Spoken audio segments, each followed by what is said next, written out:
Hi, Gabrielle. I'm Sarah from the upcoming. Such a pleasure to speak to you today. How are you doing? Great. So nice to meet you. So nice to meet you.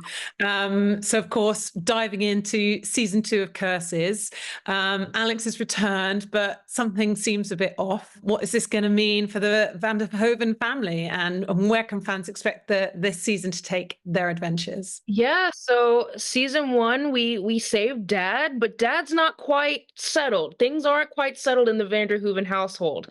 And I think in pure action horror comedy fashion, I think that our family is going to have to kind of figure it out as life comes. And as far as the adventure is concerned, it's much more expansive. It's much bigger. The stakes are much higher because Alex is a huge part of the family, and it's one of those things where you think it's done but it's not quite done. It kind of circles back around.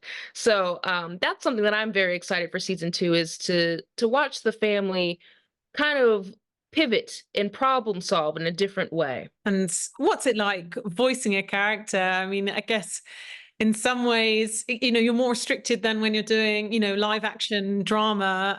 You're relying on your voice. So how do you approach the character of Pandora? I mean, it's a character full of life and vitality, and she's so big on heart. But how do you approach voicing her? Think people don't understand how difficult voiceover is because you can't see the actor. Especially with doing a horror comedy like this, the vocal print is very stressed all the time, right? Because there's always action, there's always something scary happening. So there's a lot of screams, there's a lot of tension. But as far as approaching voicing Pandora, it's really great for me to explore my childlike wonder because she is a bit younger than I am, and explore that sense of like, yes, I'm aware of danger, but I'm also invincible. What is that like? So there was a lot of improv into going into Pandora and developing her character. But as far as like the technical aspect, I remember it being very difficult on long days where we were recording multiple episodes because it was a lot of strain on the vocals and a lot of strain on the on making sure that I was portraying the right emotions because you can't see me. And I don't know how much you get to interact with your fellow cast, with Reed Scott, with Andre, or you kind of, shooting separately. How does it all work? So we're all separate. We're all separate, and I think that COVID had a lot to do with that because pre-COVID on other projects that I've worked on, we've had an opportunity to kind of work with our castmates, but specifically with Curses, I didn't know who I was working with for a very long time, and Andre and I, who plays Russ, met when we were kids. So it was kind of crazy to kind of see the evolution of our careers and work on a project together, but not even know it. We don't get the chance to work together, and hopefully, I don't have anything to say about it today, but in the future, if Curses continues, I would love to have the opportunity to work with cast members and share that energy.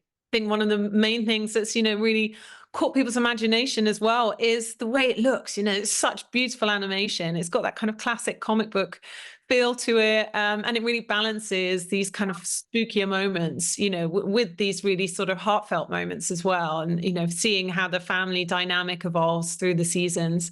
When you see the final product, do you love the way it looks as well? It never gets old seeing any project, any animated project for the first time, but specifically with Curses, I've never seen anything like it personally. And that was mind blowing for me because I remember going to DreamWorks for the first time in studio, and they took me around and showed me a few of the early storyboards of what some scenes were going to look like and what some characters were going to look like.